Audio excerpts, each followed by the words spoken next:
There is an awesome new app that I've come across called Pixel Pals, and it will let you add your own animated virtual pet to your dynamic island, your lock screen, or your home screen, just like a virtual Tamagotchi from the 90s.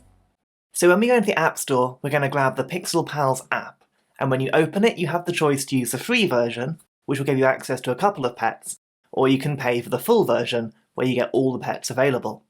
At the top of the screen, you'll see the pets that are currently available in the app. And if I tap onto one, you may notice, right above my dynamic island, you can see that pet having a little stroll.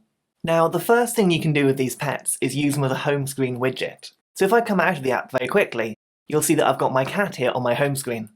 This widget is beautifully animated, and it really does have that Tamagotchi style I mentioned earlier.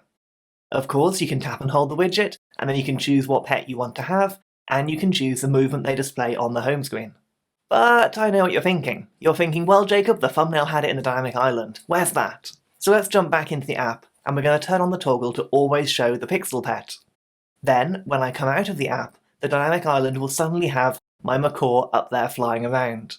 This will work in any app on my iPhone, because the dynamic island is working in the background.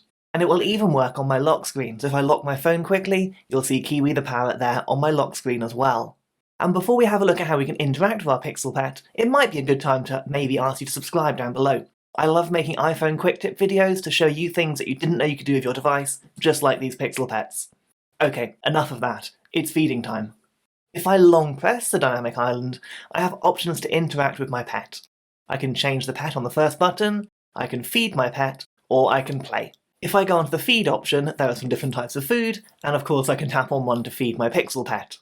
At the top of my screen above the dynamic island, you'll see the pet munching on that food, but I fed Kiwi quite recently, so I can't do it again just yet. So instead, let's come out of that, and we'll long press that island again, and this time we'll have a play. You can either play with the ball or the magic wand, and if I go for the ball, here you'll see Kiwi having a bit of stimulation and enrichment. There's even the option to have two pets in the dynamic island, one on each side, so if I turn that option on, I can then choose my second pet. I'll go for the fox, which is called Finnegan, and then when I come off of there, I've got two pets at the top, and they're going to be with me all the time when I'm using my iPhone. And if you like this, then please do subscribe down below. There are hundreds more iPhone tips on my channel.